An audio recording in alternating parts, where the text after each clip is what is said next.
बीज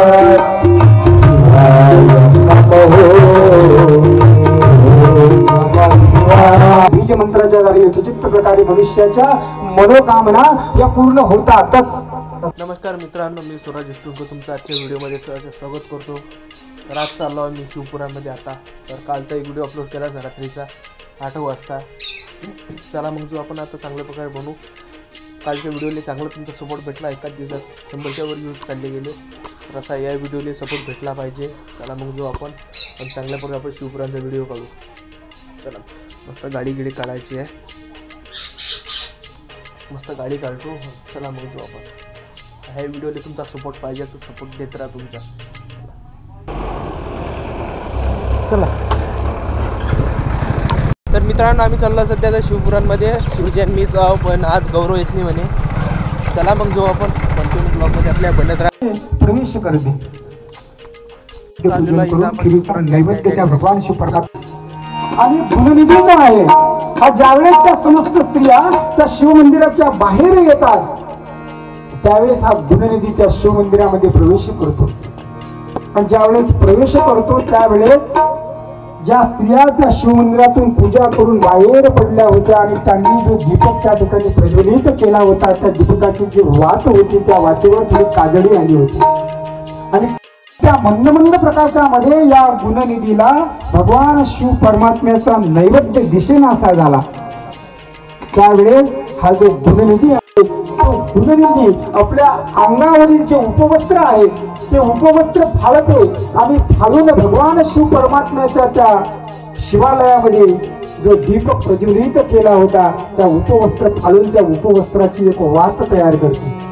आणि ती वात तयार केल्यानंतर त्या दीपकामध्ये त्या उपवस्त्राची बनवलेली वात टाकते. जो दीपक विझत होता आणि विझत असताना मंद मंद प्रकाश त्या शिवालयामध्ये घेत होता, आता गुणनिधी त्या उपवस्त्राची वात करून तो दीपक पुन्हा प्रज्वलित करतो. भगवान शिव परमात्म्याच्या शिवमंदिरामध्ये स्वतःच्या उपवस्त्राचे जो आहे तो शिव नैवेद्य उचलतो आणि उचलून तो शिवन नैवेद्य घेऊन थोडा पळण्याकरता थोडा त्या मंदिराच्या बाहेर येतो. आणि पळत असताना सूक्ष्मतम त्या शिवनैवेद्याचा जो भाग आहे तो भाग हा जो गुणनिधी आहे तो गुणनिधी उचलतो आणि मुखामध्ये टाकतो. आणि पळत असताना काही लोकांच्या मनामध्ये शंका अशी येते की या शिवमंदिरातून कोणीतरी चोरी करून पळत आहे. त्यावेळेस समस्त त्या शिवालयातील जे ते भक्त लोक असतात हे त्या गुणनिधीच्या मागे लागतात, त्या गुणनिधीला पकडतात. आणि गुणनिधीला पकडत असताना तो शिवनैवेद्य जो आहे तो शिवनैवेद्य थोडा हातातला घेण्याचा प्रयत्न करतात. त्याच वेळेस हा गुणनिधी तो भगवान शिव परमात्म्याचा शिवनैवेद्य खाऊन टाकतो. ते भक्त लोक त्या गुणनिधीला मारतात आणि त्या ठिकाणी त्या गुणनिधीचा मृत्यू होतो. आणि मृत्यू ज्या वेळेस होतो त्यावेळेस भगवान शिव परमात्म्याचे शिवगण त्या ठिकाणी दिव्यतम कैलास लोकावरनं विमान घेऊन त्या ठिकाणी येतात. सूत महाराज शौनकादिक मुनींना सांगतात की भगवान शिव परमात्म्याच्या शिवमंदिरामध्ये स्वतःच्या उपवस्त्रांना वात बनवणारा गुणनिधी जो आहे त्या गुणनिधीला भगवान शिव परमात्म्याच्या शिवमंदिराची शिवलोकाची प्राप्ती होईल. म्हणून भगवान शिव परमात्म्याचे जे पूजन आहे, वचन आहे, अर्चन आहे, वंदन आहे ते भगवान शिव परमात्म्याची प्राप्ती करून देणार आहे, लक्षात घ्या. आणि म्हणून भगवान शिव परमात्म्याचे भगवान तुमच्या लिंग विग्रहाचं पूजन कोण्या पद्धतीने केलं पाहिजे. त्यावेळेस भगवान शिव परमात्मा ब्रह्मदेवाला सांगतात की या जगतामध्ये जेवढे काही साधन आहेत, जेवढे काही वस्तू आहेत त्या वस्तूच्या द्वारे माझं लिंग पूजन केल्या जाते. एक क्षणभर भगवान शिव परमात्म्याचं नामस्मरण करू. ओम नमः शिवाय, शिवाय नमः. ओम नमः शिवाय, शिवाय नमः.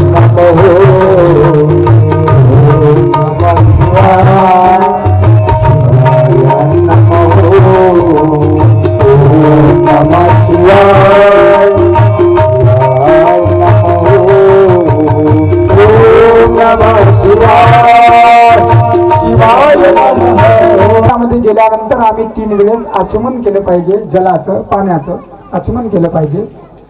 आणि आचमन केल्यानंतर मनुष्यानं त्या भगवान शिव परमात्म्याचं जे लिंग विग्रह आहे हे उत्तर दक्षिण जे लिंग असते या लिंग विग्रहावर दक्षिणेकडे पाहत असताना आम्ही भगवान शिव परमात्म्याचं शिवपूजन करण्याकरता बसतो. म्हणजे कधीही ज्यावेळेस शिव मंदिरामध्ये आम्ही जातो त्या शिव मंदिरामध्ये गेल्यानंतर आमचं जे मुख आहे हे मुख उत्तरेकडे पूजन करण्याकरता असलं पाहिजे. आणि उत्तरेकडे ज्यावेळेस आमचं मुख असते त्यावेळेस आमची जी पाठ आहे ही पाठ दक्षिणेकडे होती. लक्षात, म्हणजे या पद्धतीनं ही जर उत्तर दिशा असली तर इकडली दक्षिण दिशा, आणि या दक्षिण दिशेकडे ज्यावेळेस आम्ही पूजन करण्याकरता दक्षिण दिशेला पाठ आणि उत्तर दिशेकडे मुख करून आम्ही ज्यावेळेस बसतो त्यावेळेस आमच्या उजव्या हातावर गणेशाचं स्थान असतं. ही जर उत्तर दिशा आणि ही जर दक्षिण दिशा, या दक्षिण दिशेकडे पाठ केली आणि उत्तर दिशेकडे आमचं जर मुख असलं तर आमची जी उजवी दिशा आहे ते उजवा जो भाग असते, उजव्या हाताचा जो भाग आहे त्या ठिकाणी गणेशाचं स्थान असतं. आणि डाव्या भागाकडे कार्तिकेयाचं स्थान असते. नंतर हे मध्याचं जे स्थान आहे प्रकृतीचं स्थान किंवा गणेश किंवा भगवान शिव परमात्म्याच्या पुत्रीचं स्थान. आणि ही समस्त जी वेदिका आहे या वेदिकेवर समस्त जे ब्रह्मांडी मंडल आहे ते ब्रह्मांडी मंडल देवता किंवा ज्या समस्त षोडश मातृका आहे ती गौरी, पद्मा, शची, सावित्री, विजया, जया, देवसेना, स्वदा, स्वा, मातुरो, लोक मातुरो, वृष्टी स्पृष्टी कुल देवता, अनंत जेवढ्या काही देवता आहेत त्या समस्त देवता या भगवान शिव परमात्म्याच्या शिवपिंडीवर विराजित आहेत. आणि भगवान शिव परमात्मा सांगतात की ज्यावेळेस शिव मंदिरामध्ये आम्ही प्रवेश करतो, प्रवेश केल्यानंतर यथोचित्त मनोकामने करता ज्यावेळेस आम्ही भगवान शिव परमात्म्याचं शिव पूजन करतो त्यावेळेस ऐश्वर्य प्राप्ती करता मनुष्यानं भगवान शिव परमात्म्याच्या पिंडीवर अक्षता अर्पण केली पाहिजे. पिंडीवर म्हणजे कुठं, तिथं वरती नाही. ते भगवान शिव परमात्म्याचं जे शिवलिंग आहे हे जे वरचा लिंगाचा भाग आहे आणि या लिंगाचा जो भाग या वेदिकेला स्पर्शित आहे, हे जे लिंग आहे या लिंगाचा स्पर्श या वेदिकेला झालेली आहे. म्हणजे हे ठिकाण, या ठिकाणावर मनुष्यानं तांदूळ अर्पण केले पाहिजे.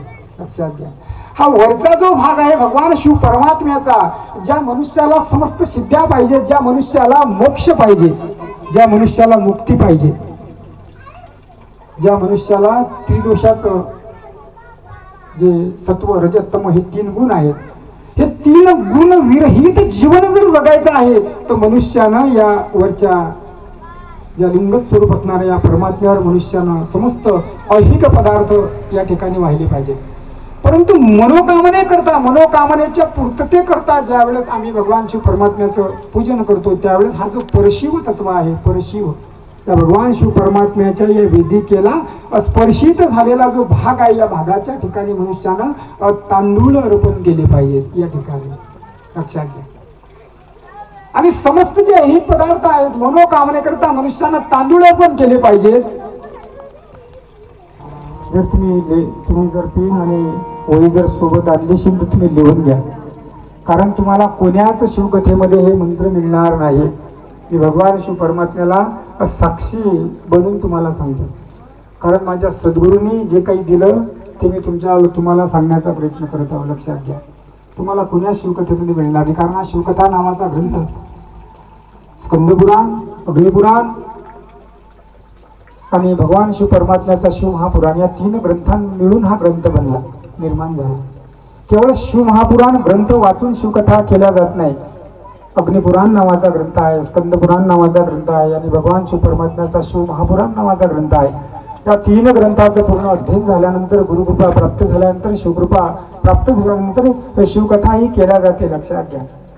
आणि म्हणून हे जे मंत्र आहेत हे माझे जे सद्गुरू आहेत अवधूत बाबा शिवानंद त्यांची जी प्रतिप्रसून साधना आहे ती मी केली होती, महामृत्यूंची साधना केली होती. आणि त्या साधनेमध्ये त्यांनी जे मला मंत्र दिले, दुर्गा सप्तशती नावाचा ग्रंथ आहे जो स्त्रिया वाचतात श्लोकात्मक पद्धतीनं. तर दुर्गा सप्तशती नावाचा जो ग्रंथ आहे हा बीज मंत्रात्मक रूपातलाही आहे. लक्षात घ्या. 750 मंत्र आहेत दुर्गा सप्तशतीचे आणि त्यात दुर्गा सप्तशतीचे 750 बीज मंत्र आहेत. प्रथम चरित्र आहे, मध्यम चरित्र आहे, उत्तर चरित्र आहे, 3 चरण आहेत दुर्गा सप्तशतीचे आणि म्हणून त्याचे बीज मंत्र आहेत. आणि परमपूज्य अवधूत बाबा शिवानंदजी यांनी साधना करून जे बीज मंत्र निर्माण केले होते ते बीज मंत्रात्मक जी साधना होती, साधना मी प्रत्यक्ष त्यांच्या सानिध्यात बसून केली होती, ते हे बीज मंत्र आहे. आणि या बीज मंत्राच्या द्वारे यथोचित प्रकारे मनुष्याच्या मनोकामना या पूर्ण होतातच. लक्षात घ्या, मनोकामना पूर्ण झाल्याशिवाय राहत नाही. म्हणून अक्षत वाहण्याचा जो मंत्र आहे तो मंत्र या शिवकथेमध्ये आला. पेन आणि वही जर तुम्ही आणली असेल तर तुम्ही लिहून घ्या. ओम ऐं क्लीं सौं शिवाय नमः. भगवान शिव परमात्म्याच्या शिवपिंडीवर आम्ही समृद्धी करता अक्षत वाहिली पाहिजे आणि अक्षत वाहण्याचा मंत्र या शिवकथेमध्ये आला. ओम ऐं क्लीं सौं शिवाय नमः. 4 बीज मंत्र आले. ओम प्रणव आला. ऐं सरस्वती बीज आहे. क्लीं महाकालीचं बीज आहे. सौं माता लक्ष्मीचं बीज आहे. ओम ऐं क्लीं सौं शिवाय.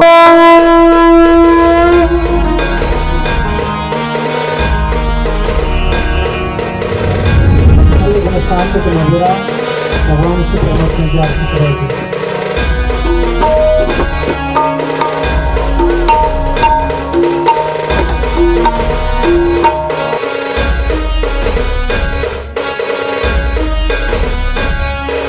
आता चला भेटू आपल्या पुढच्या व्हिडिओमध्ये.